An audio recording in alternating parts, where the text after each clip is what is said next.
नमस्कार मेरे प्यारे बच्चों। क्या हाल चाल सभी के, कैसे हैं सभी? उम्मीद है आप लोग स्वस्थ होंगे, मस्त होंगे और नीट 2025 की तैयारियों में जोरों शोरों से जुटे हों। मैं हूं आपका अपना शुभम पालीवाल एसपी सर और स्वागत है आप सभी का अनअकैडमी नीट हिंदी मीडियम के इस प्यारे से प्लेटफॉर्म पर। तो भाई नीट 2025 का एग्जाम नजदीक आते जा रहा है और आज मैं एक बहुत ही स्पेशल वीडियो, एक बहुत ही स्पेशल सेशन आप सबके लिए लेकर आया हूं जो आपकी नीट फिजिक्स में बहुत ज्यादा उपयोगी और बहुत ज्यादा सार्थक सिद्ध होने वाला है। तो सबसे पहले हम ये जान लेते हैं भैया 80-20 रूल क्या होते हैं और फिजिक्स का 80-20 रूल कहां से आया है नीट 2025 के लिए। अगर आप अपने जीवन में जितनी एग्जाम्स आपने दी है या जितने भी आपने क्लास 10th में 12th में बोर्ड की एग्जाम दी हो, इससे छोटे स्टैंडर्ड्स में भी जब भी आपने एग्जाम दी हो तो ये बात आपने महसूस की होगी कि सर हम पढ़ते इतना सारा है लेकिन पेपर जो है वो इतने से ही बनता है, इतने से ही बनता है। जरूरी नहीं है सर हमने जो सब कुछ पढ़ा वो सब कुछ पेपर में आ जाए। और इसके अलावा ये भी आपने महसूस किया होगा कि सर हम अगर पढ़ाई के अलावा भी और भी कुछ काम करते, कुछ नई चीज सीखते हैं, है ना, तो ये साइकोलॉजिकली ये प्रूवन है, बड़ी बड़ी यूनिवर्सिटीज में एक्सपेरिमेंट करके ये पाया गया है कि 80-20 रूल जो सबसे सार्थक, सबसे बेहतरीन रूल होता है। 80-20 रूल का मतलब ये होता है कि आप पढ़ोगे, आप मेहनत करोगे या आपका जो रिजल्ट है, पूरी मेहनत का जो रिजल्ट है वो आपकी पूरी मेहनत से नहीं आता, वो केवल आपने जो 20% काम किया है उसी से आपका 80% रिजल्ट होता है। 80% रिजल्ट होता है मतलब आपने अगर मान के चलो कुछ काम किया तो उसका जो 20% वर्क है, 80% रिजल्ट उसी से आता है।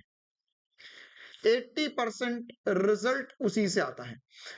ठीक है, ये बात आपने देखी भी होगी ना बहुत बार कि हम लोग सर मेहनत करते हैं, हम बढ़िया तरीके से पढ़ते हैं, लेकिन हमारे स्कूल में ऐसे बहुत सारे बच्चे होते हैं जिनके मतलब उन्होंने कम मेहनत करी लेकिन फिर भी उनके 70%, 75, 80% बन गए बोर्ड में। लेकिन हमने जब बहुत ज्यादा मेहनत करी तब जाके हमारे 90% के ऊपर बने। क्यों?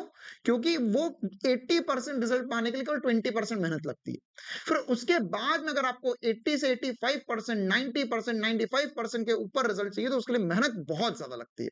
तो अभी हम बेसिक से कुछ बातें करने वाले उन बच्चों के लिए जो फिजिक्स का एग्जाम या फिजिक्स की नीट की एग्जाम जो है वो पहली बार दे रहे हैं, या वे बच्चे जिनका बैकलॉग वगैरह हो गया था, कुछ चैप्टर्स छूट गए थे, तो उनके लिए मैं ये स्पेशल वीडियो लेकर आया हूं। मैं आपको वो 20% मेहनत बताने वाला हूं, 20% फिजिक्स बताने वाला हूं जिससे 80% पेपर आएगा।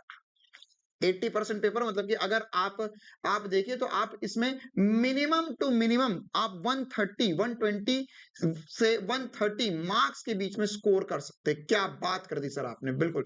मतलब 45 क्वेश्चंस में से जो फिजिक्स के 45 क्वेश्चंस आएंगे उन 45 में से आपको मैं 40 प्लस क्वेश्चंस कहां से आने वाले हैं, 40 प्लस क्वेश्चंस किन टॉपिक से आने वाले हैं, एग्जैक्ट चैप्टर के साथ टॉपिक का नाम बताने वाला हूं कि इन इन टॉपिक से ये सारे क्वेश्चंस आने वाले हैं, है ना। और ये वीडियो आप संभाल के रखना कि नीट के एग्जाम खत्म होने के बाद में वेरीफाई भी कर लेना भैया कि मैंने जो बोला था वो कितना सार्थक सिद्ध हुआ है ना। और ये अगर आपको विश्वास नहीं हो तो पिछले साल भी सेम वीडियो डाला हुआ है सेम चैनल पर, आप जाके देखिए। और उसमें भी मैंने जो चैप्टर्स बताए थे उससे 40 प्लस क्वेश्चंस नीट के एग्जाम में आए थे और इस बार भी आएंगे ही आएंगे।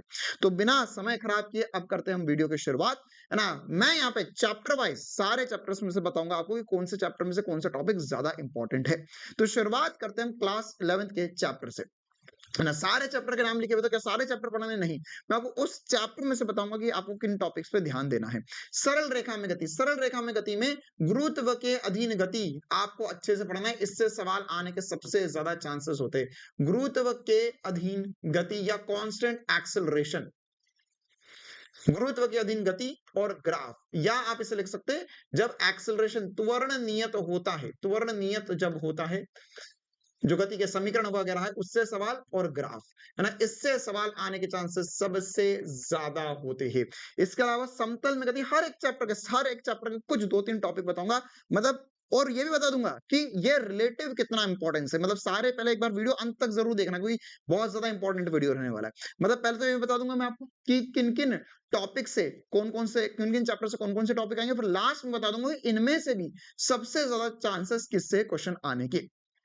ठीक है, हाँ भाई, समतल में गति, समतल में गति में एक ही बात है, प्रक्षेप गति सबसे ज्यादा इंपॉर्टेंट। प्रक्षेप गति या प्रोजेक्टाइल मोशन, अगर कोई बच्चे इंग्लिश में एग्जाम दे रहे हैं, इंग्लिश में वीडियो देख रहे हैं, इंग्लिश मीडियम वाले, तो उनके लिए बता देता हूँ। समतल गति या प्रोजेक्टाइल मोशन इन प्लेन में आपको प्रोजेक्टाइल मोशन अच्छे से करना होगा। इसी प्रकार से गति के नियम या Newton's laws of motion, Newton's laws of motion में आपको 2-3 टॉपिक जो है सबसे ज्यादा इंपॉर्टेंट है, सवाल आने के चांसेस होगा। एक होता है second law of motion, second law, Newton की गति का सेकंड नियम, second law of motion, Newton की गति का द्वितीय नियम है ना, जिसमें F बराबर delta P by delta T के ऊपर सवाल होते हैं। और अगली बात जो होती है, अगली बात जो होगी वो होगा आपके लिए घर्षण, फ्रिक्शन। फ्रिक्शन से सवाल आने के चांसेस इस बार बहुत ज्यादा है, क्योंकि पिछले कुछ समय से फ्रिक्शन से सवाल नहीं आया है। इसी प्रकार से कार्य ऊर्जा और शक्ति में, कार्य ऊर्जा शक्ति में देखो, ये चैप्टर जो है ये बेसिक चैप्टर से, तो इनको थोड़ा सा अच्छे से भी आप करेंगे तो ज्यादा फायदेमंद रहेगा। लेकिन मुझे पता है अभी समय इतना नहीं बचा है सर, तो इसमें एग्जैक्ट टॉपिक कौन सा करना पड़ेगा। तो कार्य ऊर्जा शक्ति में, है ना, कार्य ऊर्जा शक्ति में आपको कार्य ऊर्जा प्रमेय जो पढ़ा था या ऊर्जा संरक्षण का नियम, इस पे आधारित सवाल आने के चांसेस सबसे ज्यादा है। तो कंजर्वेशन ऑफ मैकेनिकल एनर्जी पूरा लिख लो, कार्य ऊर्जा प्रमेय और साथ साथ ऊर्जा संरक्षण का नियम, दोनों एक ही बात होती है, दोनों पे सवाल एक ही जैसे बनते हैं। इसके अलावा शक्ति पर सवाल आने के चांसेस सबसे ज्यादा होते हैं। और शक्ति के बाद में अगर आप इसी चैप्टर में संघट भी पढ़ रहे, कोलिजन, तो उसको भी आपको अच्छे से पढ़ना होगा, संघट। इसके बाद में गुरुणी गति है ना, गुरुणी गति से लास्ट में क्वेश्चन के नंबर भी बताऊंगा कि भाई इस चैप्टर से इतने क्वेश्चंस आ सकते हैं। पहले मैं टॉपिक, चैप्टर और टॉपिक बता देता हूँ फटाफट, ठीक है। इसके अलावा गुरुणी गति, गुरुणी गति से जड़त्व आघूर्ण पर सवाल आने के चांसेस सबसे ज्यादा, जड़त्व आघूर्ण और जड़त्व आघूर्ण, साथ साथ ही साथ कोणीय संवेग, कोणीय संवेग संरक्षण पर, कोणीय संवेग संरक्षण पर सवाल आने के चांसेस सबसे ज्यादा है इस बार। कंजर्वेशन ऑफ एंगुलर मोमेंटम और साथ ही साथ मोमेंट ऑफ इनर्शिया। इसके अलावा गुरुत्वाकर्षण, गुरुत्वाकर्षण तो पूरा का पूरा चैप्टर आपको अच्छे से करना ही करना है। ये चैप्टर में हर एक टॉपिक इंपॉर्टेंट है, इससे पूरा चैप्टर आपको अच्छे से करना है, इससे सवाल आएंगे ही आएंगे, क्योंकि इससे 2 चैप्टर बन जाते हैं। एक स्थिर विद्युत की क्लास 12 का पहला चैप्टर, स्थिर विद्युत की भी इसी से बन जाएगा, और गुरुत्वाकर्षण भी। तो ये चैप्टर तो किसी को किसी भी हालत में नहीं छोड़ने हैं, ठीक है। गुरुत्वाकर्षण में सब कुछ न्यूटन की गति का नियम, सॉरी न्यूटन का गुरुत्वाकर्षण का नियम। फिर इसके अलावा इसमें हम लोग जो तीव्रता लिखते हैं, है ना, गुरुत्वीय तीव्रता, गुरुत्वीय त्वरण, इसके अलावा केपलर के नियम, कक्षीय चाल, पलायन वेग, सारे के सारे इंपॉर्टेंट टॉपिक है। सबसे हर साल कुछ ना कुछ सवाल आते ही रहते हैं, तो गुरुत्वाकर्षण पूरा अच्छे से करना ही करना है, चाहे जो हो जाए।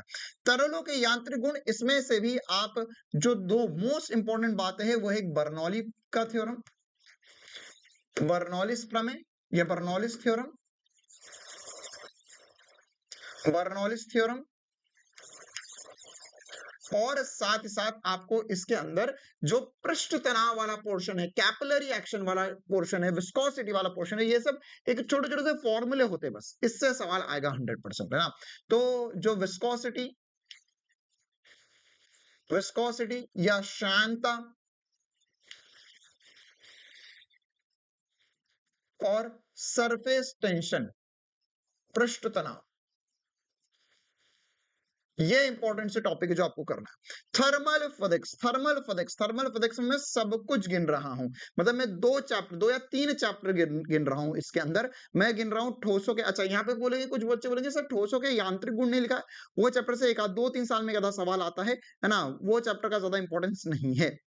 होगा भी तो एक आसान सा सवाल आएगा, उसमें भी आपको यंग मॉड्यूलस पता होना चाहिए, बस, है ना। क्या पता होना चाहिए उसके अंदर यंग गुणांक क्या होता है, यंग्स मॉड्यूलस क्या होता है, यही इंपॉर्टेंट होता है इसके अंदर, ठीक है। इसके अलावा थर्मल फिजिक्स, थर्मल फिजिक्स में 3 चैप्टर गिन रहा हूं, कौन कौन से, द्रव के तापीय गुण पहला वाला, थर्मल प्रॉपर्टीज ऑफ मैटर दूसरा वाला, थर्मोडायनेमिक्स उष्मगतिकी और गैसों का अणुगति सिद्धांत, काइनेटिक थ्योरी ऑफ गैसेस, है ना। इन तीनों को मिलाकर जो इंपॉर्टेंट से चैप्टर, इंपॉर्टेंट से टॉपिक है वो मैं बताना चाहूंगा आपको। सबसे पहला रेडिएशन या विकिरण, आपको अच्छे से पढ़ना होगा इसके अंदर।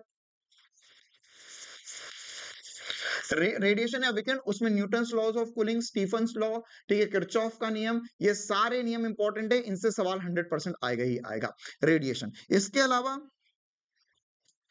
इसके अलावा रेडिएशन के साथ ही साथ आपको अगला जो इंपॉर्टेंट टॉपिक होगा वो देखो, ये द्रव के तापीय गुण में से मैंने बता दिया आपको। द्रव के तापीय गुण में आपको कैलोरीमीटर पढ़ना होता है, ये सब कैलोरीमीटर वगैरह में से बहुत सालों में एक आधा सवाल आता है ना? इसमें कोई सवाल आने की गारंटी नहीं है। इसके अलावा ऊष्मीय प्रसार से भी बहुत बहुत सालों में, पिछले कुछ सालों में तो सवाल ही नहीं आया है।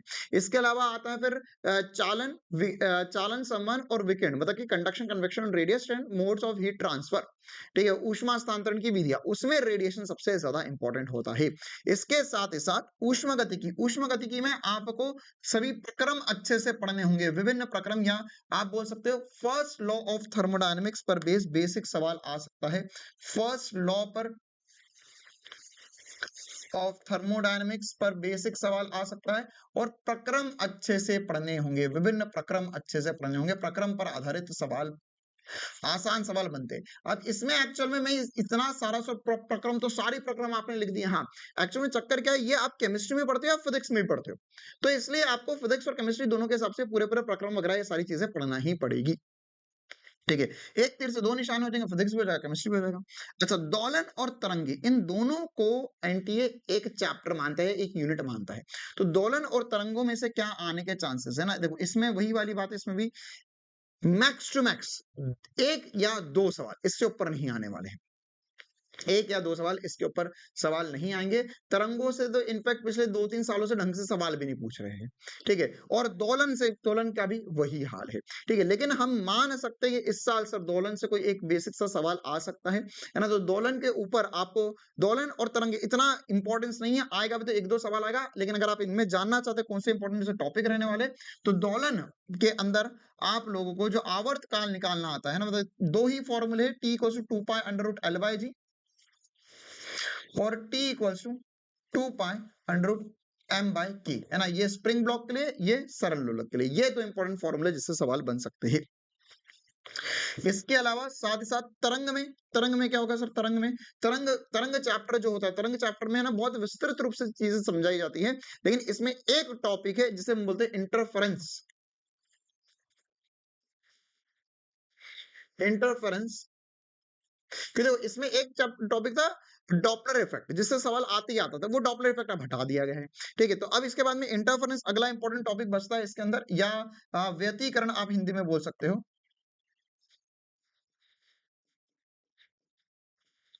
व्यतिकरण हिंदी में बोला जा सकता है।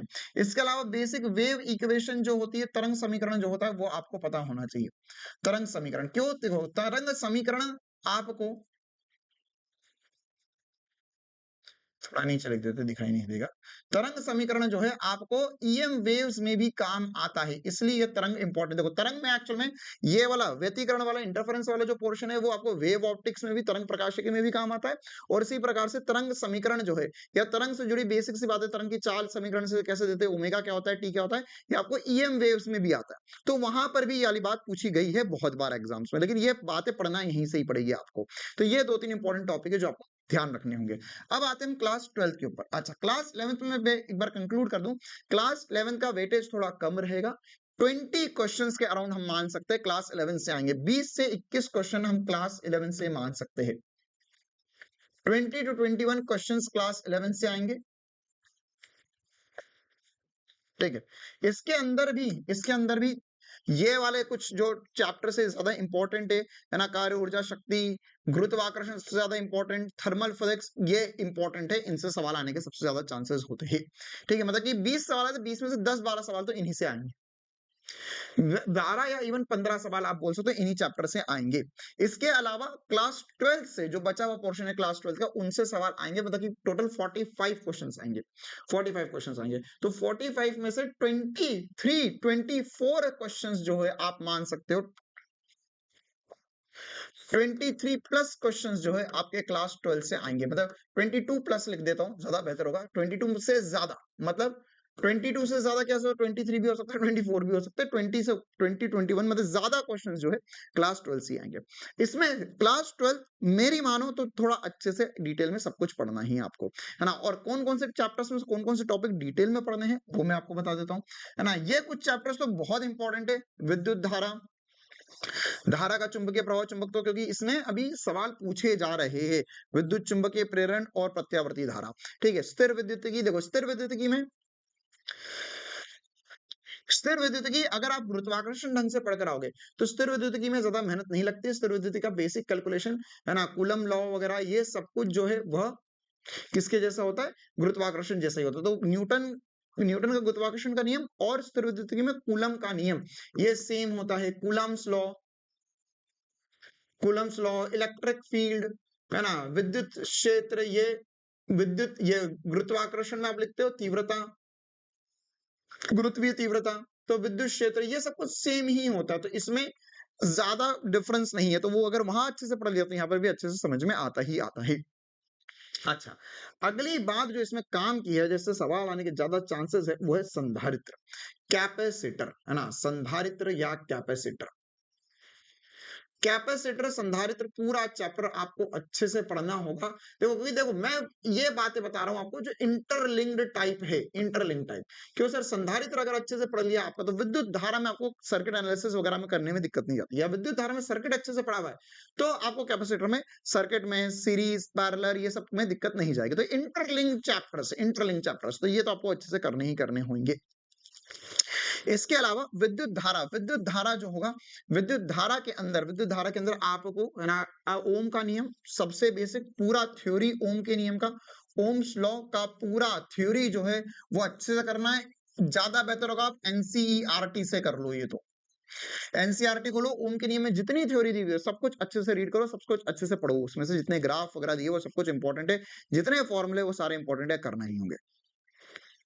इसके अलावा जैसे तुल्य के लिए है ना, या इक्विवेलेंट के लिए इक्विवेलेंट रेजिस्टेंस भी पूछ सकते हैं और कैपेसिटर भी पूछ सकते हैं। कैपेसिटर इसमें पूछेंगे, रेजिस्टेंस इक्विवेलेंट इसमें पूछ लेंगे। तो ये इक्विवेलेंट टंगाना तो आना ही चाहिए चाहे जो हो जाए। और इसके अलावा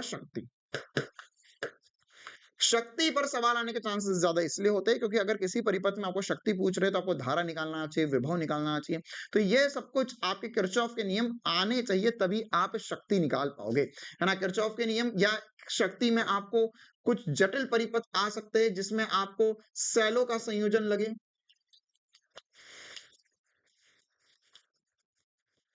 ठीक है, तो ये कंपैरेटिवली ये तो पूरा चैप्टर ही इंपॉर्टेंट होते हैं, ये पूरे चैप्टर के ही इंपॉर्टेंट होते हैं। इनसे 3 सवाल तक आ सकते हैं, 3-3 सवाल, इससे भी 2-2 3, पिछले साल 2-2 3-3 सवाल आ रहे हैं इन चैप्टर से। तो ये चैप्टर तो पूरे-पूरे अच्छे से करो, ज्यादा बेहतर रहेगा, है ना। क्लास 12 को ज्यादा थोड़ा फोकस में रखते हुए करो, और जिन चैप्टर्स को बता रहा हूं उनको तो पूरा करना ही करना है। हाँ भाई, इसके अलावा धारा का चुंबकीय प्रवाह चुंबक, तो इसमें 2 ही बातें और दोनों की दोनों बहुत इंपॉर्टेंट। बायो-सावर्ट का नियम, बायो-सावर्ट लॉ, इसके अंदर सारे एप्लीकेशन आपको अच्छे से देखने पड़ेंगे। एम्पियर का बंध पथ का नियम, है ना, एम्पियर लॉ, एम्पियर का बंध पथ का नियम, इसमें जितने भी परिनालिका, टोरॉइड ये सब कुछ बनते हैं, खोखला तार, ठोस तार, पतला धारावाही चालक, इन सब के कारण आपको चुंबक क्षेत्र लिखते आना चाहिए।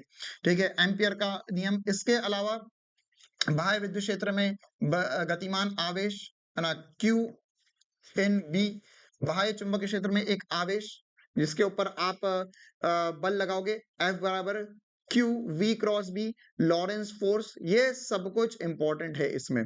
और साथ ही साथ मैग्नेटिक मोमेंट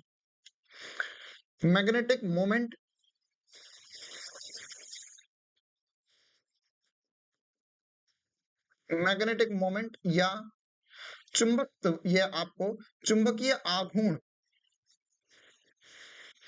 2-3 साल पहले इस पे सवाल आया था, पिछले 2 साल से सवाल नहीं आया, आने के चांसेस बहुत ज्यादा। ठीक है, अच्छा, इसमें ही चुंबकीय आघूर्ण के साथ साथ ऊपर वाले में भी विद्युत द्विध्रुव भी अच्छे से पढ़ना। देखो ये सारी बातें क्या एक जैसी, जैसे अगर मैं यहाँ पे विद्युत द्विध्रुव पढ़ दूंगा अच्छे से, विद्युत द्विध्रुव, देखो फिजिक्स कितना आसान है ना, तुमने ही हवा बना रखा।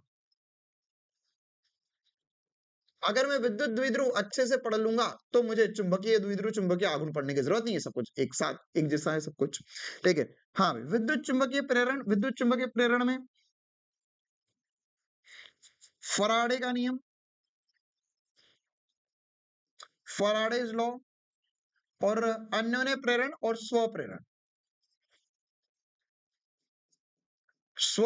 अन्योन्य प्रेरण। मैं बोल रहा हूँ इसमें मैं ज्यादा टॉपिक्स इसलिए लूं क्योंकि ये सबके सब इंपॉर्टेंट चैप्टर्स है। अन्योन्य प्रेरण, साथ ही साथ ट्रांसफार्मर।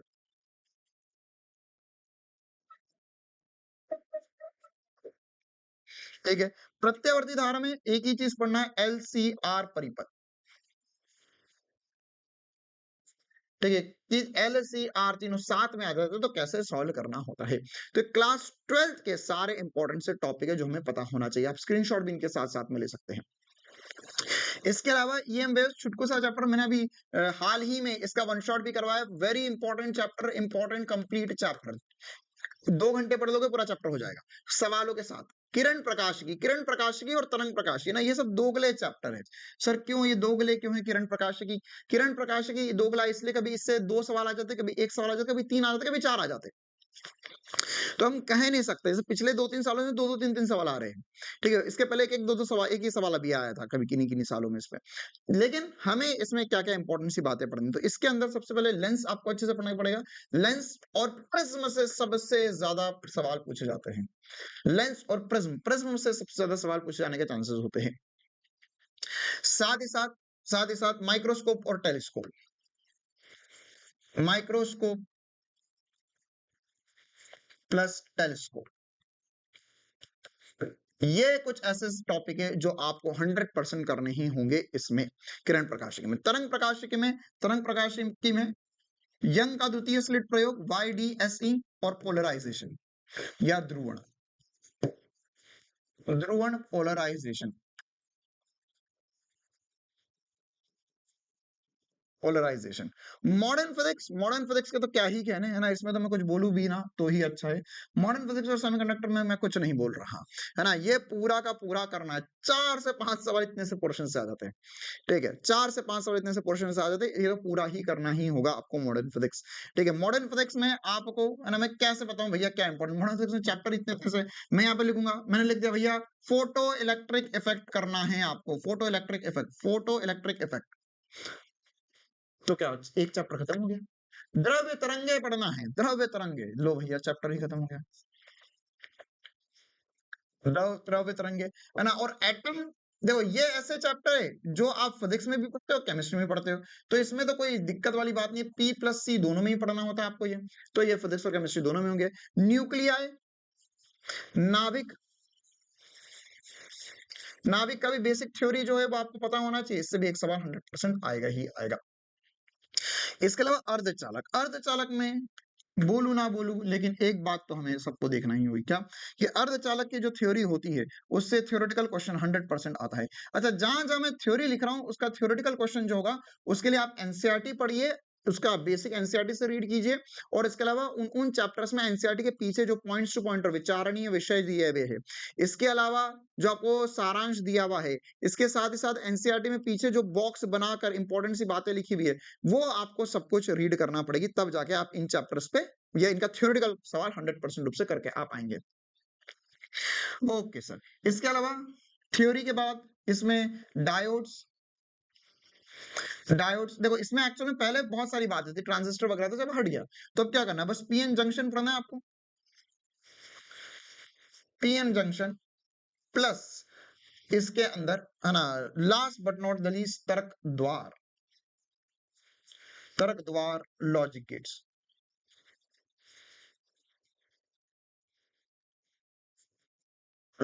तो ये सारा सिलेबस मैंने आपके सामने लिख दिया। क्लास 11 से स्टार्ट करके, 11th के मैंने हर एक चैप्टर के अंदर कम कम टॉपिक्स लिखे हुए, लेकिन 12th में ज्यादा लिखे हुए, क्योंकि 12th से ज्यादा सवाल आए हुए हैं और 12th ज्यादा इंपॉर्टेंस रखता भी है। ठीक है, लेकिन इसके अंदर भी अगर आपको सिलेक्ट करना है कि सर नहीं नहीं नहीं हमको इसमें भी कट करना है, तो देखो ये वाली बातें 100% रूप से पढ़ो, बढ़िया तरीके से सवाल आएगा ही आएगा। ईएम वेव्स, जिससे आसान चीजें बताता हूँ जो पढ़ के आप नंबर अपने बढ़ा सकते हो, जिन पे ज्यादा फोकस कर सकते हो। ठीक है, तो कभी कभार क्या होता है कि बच्चा ज्यादा पढ़ के भी कम नंबर ले आता है, लेकिन कुछ बच्चे कम पढ़ के भी ज्यादा नंबर ले आते हैं। क्यों? क्योंकि वो जो टॉपिक आते ही आते हैं उन पे ज्यादा फोकस रखते हैं। तो ये वाले टॉपिक पे ज्यादा फोकस रखो, ध्रुवण पे ज्यादा फोकस रखो, इससे सवाल आता ही आता है। प्रिज्म पे ज्यादा फोकस रखो, माइक्रोस्कोप टेलीस्कोप के फॉर्मूले याद रख लो, कम से कम बेसिक सवाल आएगा तो कर ले जाओगे। इसके अलावा ओम का नियम, ये क्लास 9th में 10th में पढ़ा होता है, उसी का एक्सटेंडेड वर्जन 12th में अच्छे से पढ़ो इसे, है ना। आर तुल्य निकालना सीख के ही जाओ, कैपेसिटर और इसका आएगा ही आएगा इस पे सवाल। ठीक है, बायोसोट का नियम और ये आवेश, बाह्य चुंबकीय क्षेत्र में, इसको अच्छे से पढ़ के जाओ। फैराडे का नियम ज़्यादा इंपॉर्टेंट है, इसको अच्छे से करके जाओ। ट्रांसफार्मर 100% सवाल आने के चांसेस, इसको अच्छे से करके जाओ। एलसीआर परिपथ, इसको अच्छे से करके जाओ। संधारित्र को भी थोड़ा अच्छे से कर जाओ, है ना? ये सारे बेसिक्स है, इनके अंदर भी जो ज़्यादा इंपॉर्टेंट है, ठीक है? इसके अलावा रेडिएशन सबसे ज़्यादा इंपॉर्टेंट है, फर्स्ट लॉ ऑफ थर्मोडायनामिक्स प्रक्रम सारे आने चाहिए आपको। इसके अलावा विस्कोसिटी और पृष्ठ तनाव अच्छे से कर जाना। यंग्स मॉडुलस, ऑब्वियस सी बात है, इससे सवाल आने के चांसेस है। गुरुत्वाकर्षण को तो बिल्कुल भी नहीं छोड़ना है, क्योंकि ये एक चैप्टर 2 निशाने हैं, ठीक है? 2 चैप्टर साथ में हो जाएंगे आपके। इसके अलावा इसमें भी जड़त्व आघूर्ण को अच्छे से करो, शक्ति अच्छे से करो, संघट अच्छे से कर लो, सेकंड लॉ को बढ़िया से पढ़ लो, प्रक्षेप गति को, और इसमें तो वो इंपॉर्टेंट ही बताया मैंने, गुरुत्वाकर्षण गति और ग्राफ। हाँ भाई, तो कैसा लगा वीडियो? मजा आ गया जिंदगी का, है ना? थोड़ा सा बड़ा वीडियो हो गया क्योंकि बहुत सारी बातें मैंने आपको बताई है यहाँ पर, है ना? तो लेकिन ये आपकी जिंदगी बदल सकता है वीडियो, ठीक है? तो बढ़िया तरीके से जो सब कुछ बताया, ये एक बार रिवाइज कर लेना, है ना? अच्छे से पढ़ लेना, और इनके वन शॉट में ऑलरेडी यूट्यूब पे करवा रहा हूँ, है ना? बहुत सारी चीज़ों को करवा भी दिए। ये सारे चैप्टर्स मैंने यूट्यूब पे करवा दिए हैं। आने वाले समय में ये वाले सारे चैप्टर्स कवर होंगे यूट्यूब पे। क्लास 11th में भी, है ना? ये सरल रेखा में गति वगैरह सब कुछ करवा दिया है ना? और जाने से पहले, ठीक है, एक चैप्टर मैंने बचा कर रखा हुआ था, ठीक है? जो अगर आपने नहीं किया, तो नीट देवी जो श्राप देंगी आपको, उससे आप, है ना, आपको पाप लगेगा और उससे आप उभर नहीं पाओगे। मात्रक और मापन, ये चैप्टर तो अगर आप नीट की एग्जाम दे रहे हो, फॉर्म भरा और आपने मात्रक और मापन नहीं पढ़ा फिजिक्स में, तो पेपर देने मत जाना, पेपर देने मत जाना, ठीक है? क्योंकि मात्रक और मापन ऐसा चैप्टर है जिसमें हर एक टॉपिक, एरर एनालिसिस, डायमेंशंस, ठीक है, मापन यंत्र, ये सब कुछ आपको अच्छे से पढ़ना होगा। और ये चैप्टर की बहुत सारी बातें, डायमेंशंस वगैरह, ये अलग अलग चैप्टर में पता नहीं कहाँ कहाँ पे कुछ कुछ पूछ लेंगे। एरर कैसे निकालते हैं, उसमें परसेंटेज एरर अलग अलग चैप्टर में, फॉर्मूला कहीं कहीं पे पूछ लेंगे, ठीक है? तो ये इसमें छोटा चैप्टर होता है, लेकिन सारी बातें इसमें आपको पढ़कर जानी है।